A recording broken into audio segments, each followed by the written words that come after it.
grace has made a way to you. Has made a way to you. Your word lives inside of me. Your life, life to all who hears. We live for you. Live your truth. May your kingdom come and your will be done as we serve your heart. Serve your heart. Let salvation flow as your people praise. Lord, we long for more. Long for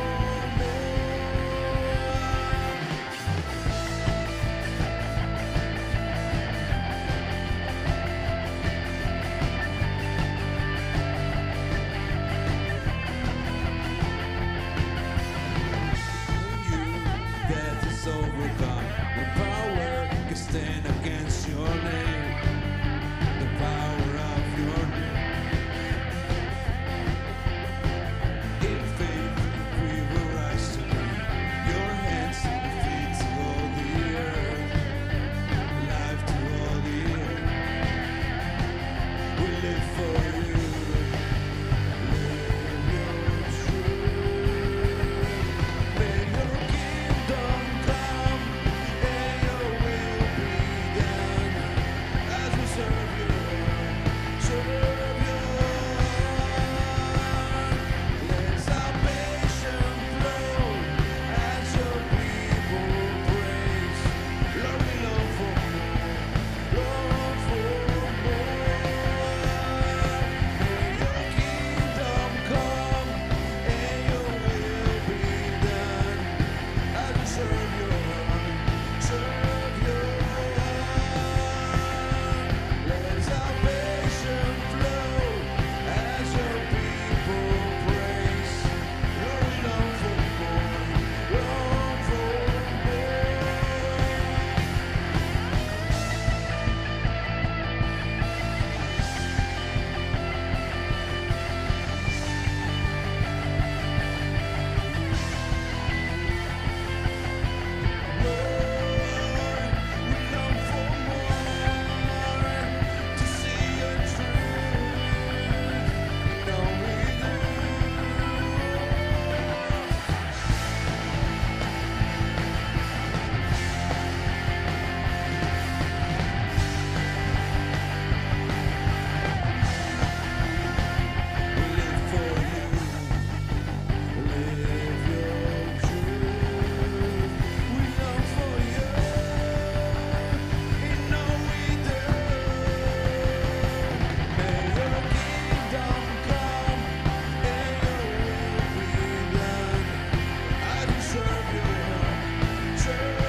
Long for more of you, Jesus. And we hungry for you, my God.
The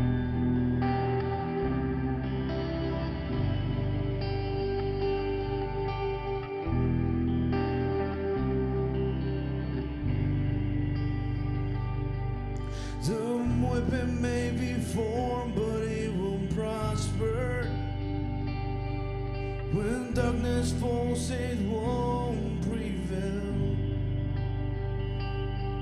'Cause the God I serve knows only how to triumph. My God will never fail. Oh, my God will never fail. I'm gonna see a victory.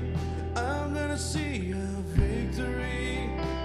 For the power belongs to you, Lord. I'm gonna see a victory. I'm gonna see a victory. For the battle belongs to you, Lord.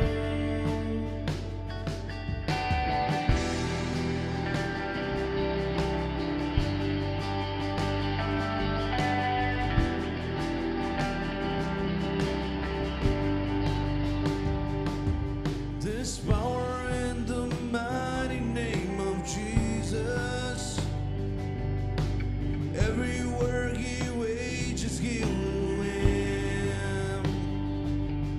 I'm not backing down from any giant. 'Cause the God I know this story got in. Yes, I know how this story ends. I'm gonna see a victory. I'm gonna see a victory. For the battle belongs to you, Lord. I'm gonna see a victory. I'm gonna see a victory. For the battle belongs to you, Lord. I'm gonna see a victory. I'm gonna see a victory. For the battle belongs to you, Lord. I'm gonna see a victory. I'm gonna see a victory. For the battle belongs to you, Lord.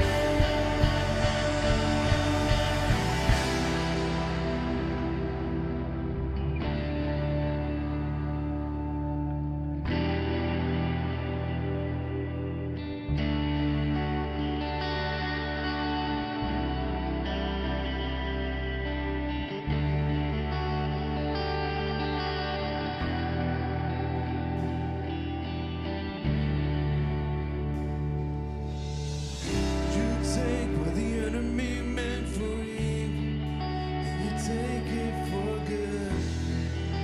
You turn it for good. You take what the enemy meant for evil, and you turn it for good. You turn it for good.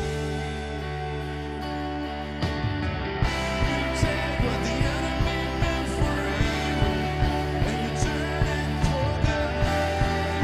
You turn it for good. You take what the enemy meant for evil, and you turn it for good. You turn it for good.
the battle belongs to you, Lord.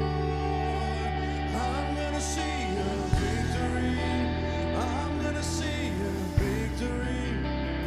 For the battle belongs to you, Lord. I'm gonna see a victory. I'm gonna see a victory. For the battle belongs to you, Lord. I'm gonna see a victory. I'm gonna see a victory. For the battle belongs to you, Lord.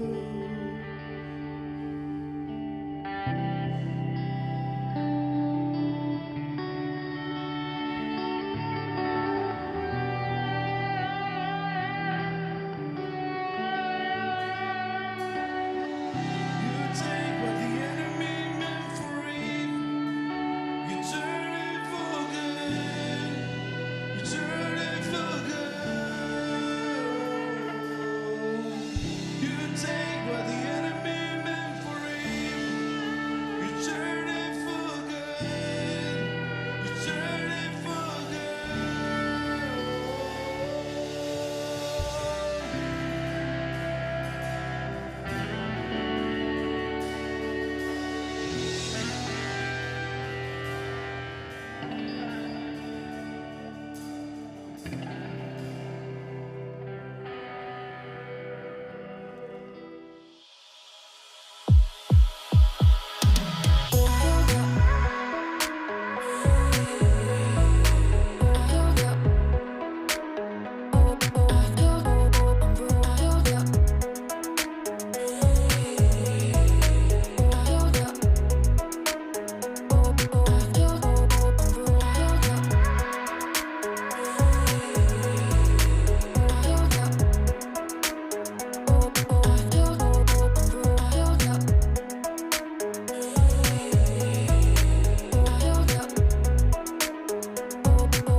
Welcome to our service. We're so glad you have connected with us today. And if this is your first time, like I say every Sunday, I hope it's not your last. We're in a brand new year, and we have our brand new series called Better for We Can Be Better for 2021. And today, Sunday, tomorrow, the 11th of January, we start our fasting, 21 days of fasting. So if you want to join, you can get in contact with us, and we'll like to help you through the journey. We're going to be fasting from tomorrow all the way to the 31st of this month. So we'd like you to join. And please let us know if we're making a difference. And if you're following us, this message, we would like to hear from you. We would like to connect with you. So like I said, share this message. And if this is your first time, we're here for you. You are the reason why we do what we do. So we've been in this series. This is the third part of our series, about being better. How can we be better for 2021? Because we've been saying that because of what we've been through, we need to learn, because pain without gain, it will be a shame. It's a shame, pain without gain. Everything that we have learned through this times of crisis that we've been going through, that we're still going through, it's a time for us to learn how to be better for next time, how to be better in the middle of the crisis, how we can be better forward, how we can be better for any situation that we face. And we've been saying that we are definitely can be better for 2021. And the question is, how can we be better? And if we just take a look at what we've been going through, what we've learned throughout the process, we're basically going to be better for whatever life comes ahead of us. And the reality is, we've been basing some questions. We've been asking some questions. How can we be better? We were asking the question, What have we been doing that almost led to our undoing? What were you doing when the crisis really got close to you, or you went in the middle of it, or it started around you? What were doing that almost led to your undoing? When you identified that thing that you were doing, you can actually work to become better. But we make that question better. We ask ourselves, what should we begin doing that we should have been doing all alone? It will be a tragic. It will be a tragic if you forget all the stuff that you learned throughout this time of crisis. It will be a tragic if you don't really sit down, pause, and see everything that we've been through and say, you know what? This is a brand new year. This is a new opportunity for me, for my family, for everything that I've been through. I need to change. I need to do some changes. One of the things that really gave me a life lesson is that I don't know when have you ever been thinking about somebody and you feel like calling them and telling them that you love them, and sometimes you postpone that thought, that idea. But this year, when the pandemic started, I was able to call my grandma. She was in outside of the country, in my country. So when I called her from here, from the U.S., I called her to say, you know what? Don't open the door for everybody. Be careful. Take care of yourself. I don't want you to get she was an elderly woman. I didn't want her to get infected. It was very. There were so many questions at that moment, more than answers. And when I called her, I reminded her that I loved her very much, and she started telling me that she loved me back. Little did I know that in the next hour or so that she was going to be taken to the hospital, and a couple of weeks after that, she was going to die. But you know what? What I take from that moment is that I would be regretting right now if I would not make that phone call, if I would not express how I felt about her, how much I loved her. So one thing that I learned is that, you know what? Call anybody that comes to my mind, remind them, tell them what they meant to you whenever you get that thought, because you don't know. You don't know when you're not going to be able to fly out of the country to go visit the person, to go see the person. So this is what we need to do. We need to take everything we've been through, financially, personally, relationally, and really think about, what can I start doing? What can I do? What can I be better? What did I learn in the area of my financials that I need to change moving forward into a new year? What did I learn in the areas of my relationship when I had to spend the quarantine with my family, and I didn't have nowhere to go? What did I learn? What did I learn throughout this moment internally? And my faith, did I grow? How did this crisis found me? And when you go through all that, you discovered, and you will learn, and you actually need to move forward being better for whatever it is that is ahead of you. But one of the things that I also shared last week is that we all have a superpower. And we were talking really deep into it, talking about the superpower that we all have, that we all share, and it's the power is that we don't choose what happens to us. Our superpowers is I was saying it's an innate ability that empowers you to be better for anything that comes or came your way, and we don't have control. I was saying last week, we don't have control of whatever life throws at us. We don't have control of what happened 9 months ago in the country, what happened 9 months ago in the world. You don't have control of a lot of stuff that are happening around you. But one of the things is that we know that we have a superpower, because in reality, we didn't choose the pandemic. We said the pandemic chose us, but it left us with choices. And that choices is that for us to use our superpower, and that superpower is the power of responsibility, the power to respond, and it empowers you to respond and choose what will be the response. And using this power of responsibility empowers you to turn bad into good, to turn situations, mean people, evil people, into situations that works out for your best. And this is the point, is that you don't choose what happens to you, but you choose how you respond to it. We've been talking about that. We talked about that last week. We're going to keep digging into it. But for us to talk about that ability that we have to respond rather than to merely react, it's the ability to choose the response rather than to have it dictated by our circumstances. And for us to talk about that, we were talking in a way that saying that because of that ability, this is why we can be better for this year, whatever happens to us. And the reality is that you might be in that situation, because I've been there too, is that there's a catch with this. The responsibility or the response that you should pick in any situation that life throws at you, that response, the best response to any situation, doesn't come natural to us. It's not the one that we feel like doing. It has to be a response that needs to be measured, needs to be well thought out, and that response has the ability, the response that comes, that has the power or the potential to reverse the natural course of things, isn't natural. Basically, that's the thing. That's something that we need to talk. And last week we started talking about Joseph. Joseph, one of the characters in the scripture, that any situation life threw at him, he responded with responsibility. He had a major response. He had a response that was well thought, and it didn't matter what happened to him.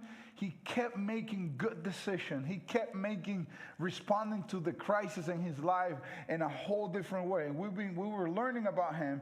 And if you don't know, if you didn't watch last week, Joseph was the 11th son of Jacob. Jacob was the son of Isaac. Isaac, the son of Abraham, to whom God has promised him that he will bless all the nations of the world through him. So Abraham had a son named Isaac. Isaac had a son named Jacob. And Jacob had a whole company of children, 12 children. And one of them, the 11th son of Jacob, was named Joseph. Joseph was sold by his brothers. He was sold by his brothers and sisters. He was sold as a slave, and after he was sold to the slave, as a slave, he ended up being in the house of Potiphar, and then his wife started wanting to have sex with Joseph, and Joseph escaped and reused, and things were going bad to Joseph, and he was thrown in jail.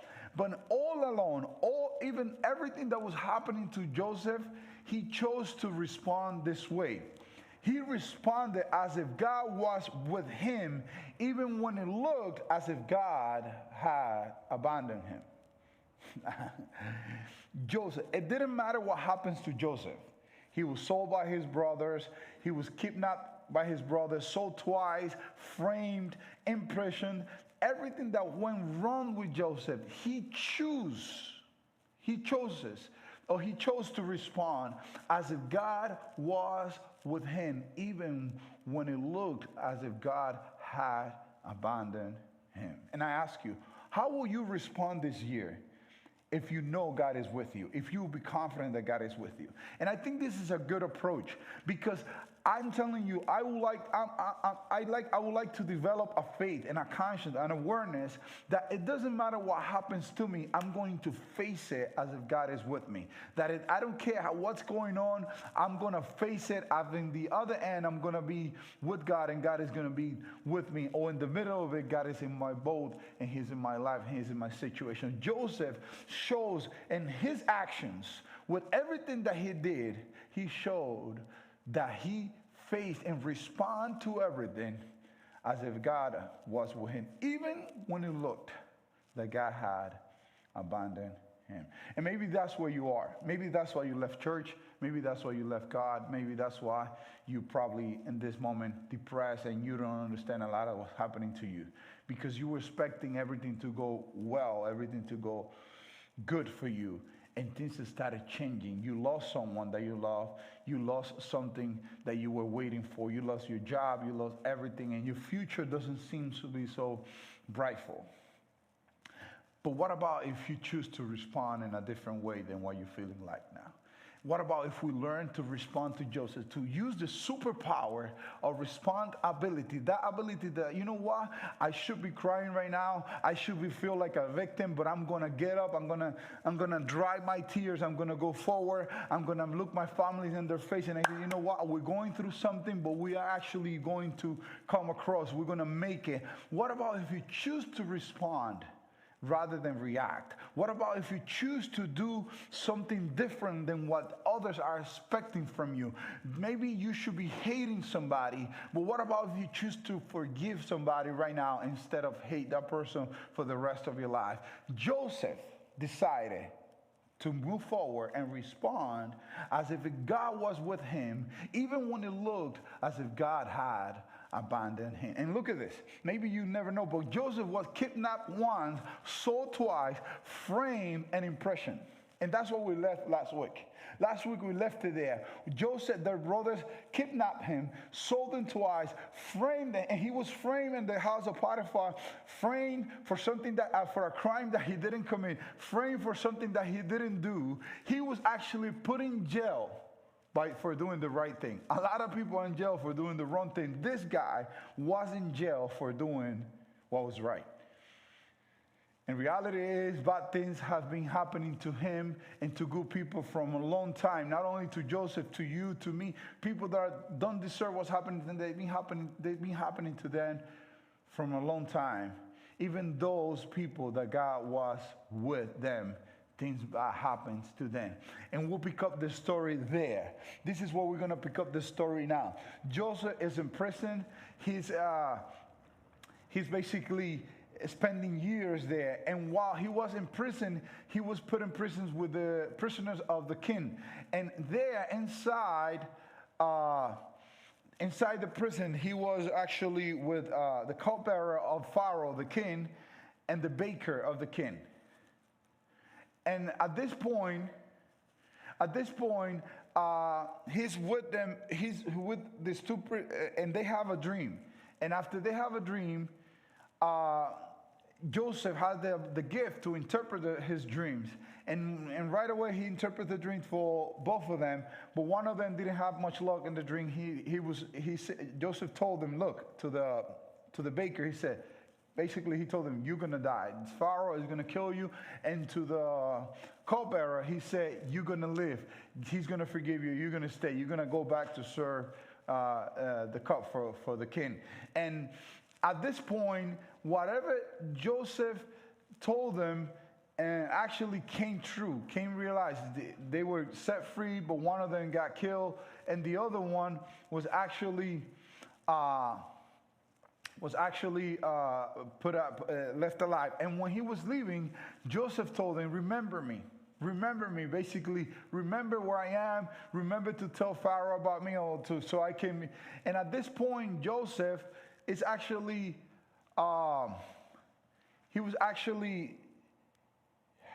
Joseph was actually forgotten in prison, and the cupbearer never remembered him.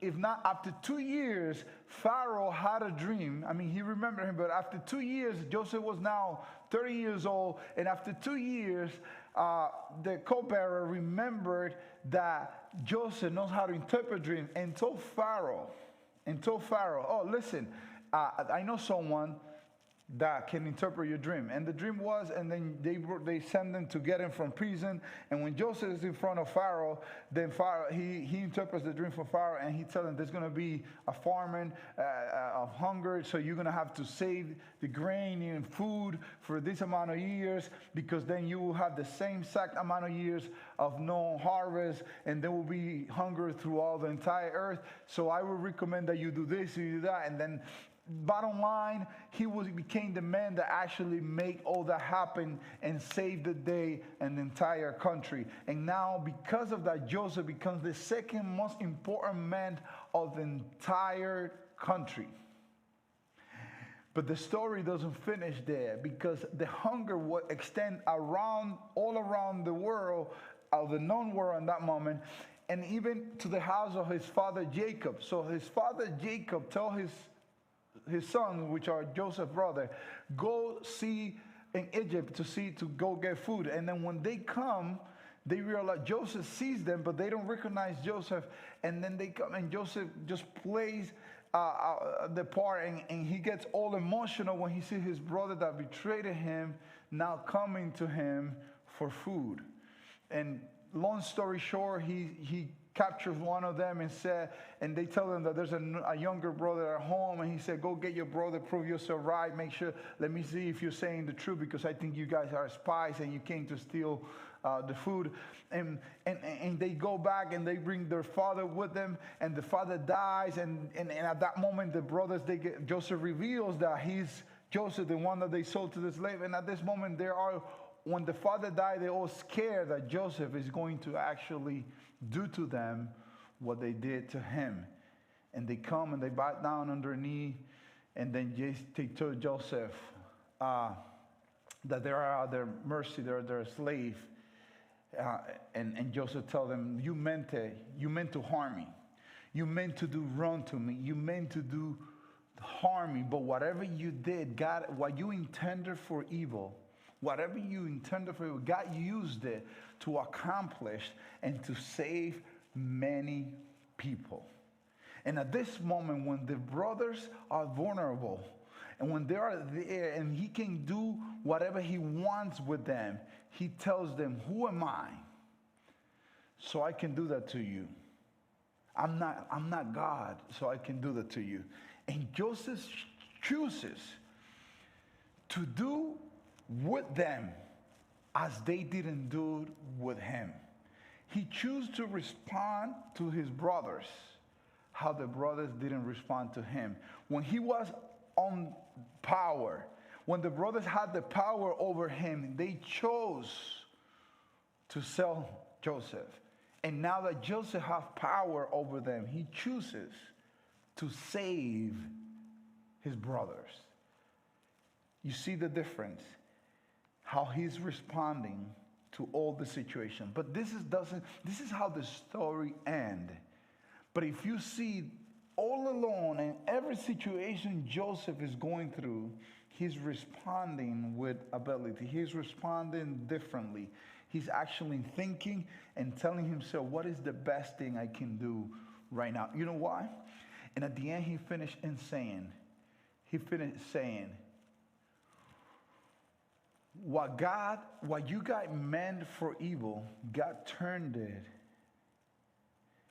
for good for my life, to save many people. And this is the thing. Joseph knew that every situation that he was going through, he came to realize it was only a chapter in his story. He realized that God was writing a bigger story with his life. Basically, sometimes we get so caught up in the moment of what's happening to us that we fail to see that God might be doing something bigger, larger, and better with our lives. Maybe the moment that you're living now is just that. It's just a moment thing. And God is trying to do something greater in your life. But it's up to you to respond with ability, to choose your response, to know that maybe God is going to use that moment, that situation, that breakup, that loss that you have in your life and your family and your situation, your finances and your personal life, anywhere that where you are in a negative situation, maybe God is using that little chapter to write an entire book. But don't judge your entire life over a moment. Be careful what you do in a moment. Don't use a momentarily situation to take a permanent decision. Don't do something today that will ruin you for the rest of your life. Don't do something now that will have to make you a liar for life. Don't become a liar for life. Don't do something today that you will gonna have to skip tomorrow when you say in your story. Instead, let's learn from Joseph. Let's stay in focus. Let's say, God, use everything that is happening to me. Let's do like Joseph did. He believed God was with him, and he acted as if God was with him, even when it looked that God had abandoned him, because then God used everything that he went through for a bigger purpose, to preserve the family from which Christ came. Maybe this is what's happening. God is going to use everything that you're going through, or that you will be going through this year, to write a bigger and greater story, not only for you, but to save many people, like Joseph said. God, you intended to harm me, but God turned it into good so he can accomplish to save many lives. He said it like that. In the words of Joseph, he said, he used it to save many lives. Maybe you don't know what's hanging on the balance of you. Maybe you don't know what God is going to do to use your situation to save and create a bigger story. Sometimes we go through so much, and maybe we just have a part in the big story, and that's the part that we're playing now. But we don't know until you reach the end and we can see the entire story. Don't judge your story by a chapter. Don't judge your entire story by what you're going through today. Make sure that this situation that you're facing right now just make you better for what God decided to do in the whole picture. So I'll see you next time right here in El Camino. Please let us know if this is getting to you and if you taking something out of this, because we'd love to hear from you. So I'll see you next time right here next week at 12 p.m. in our English service.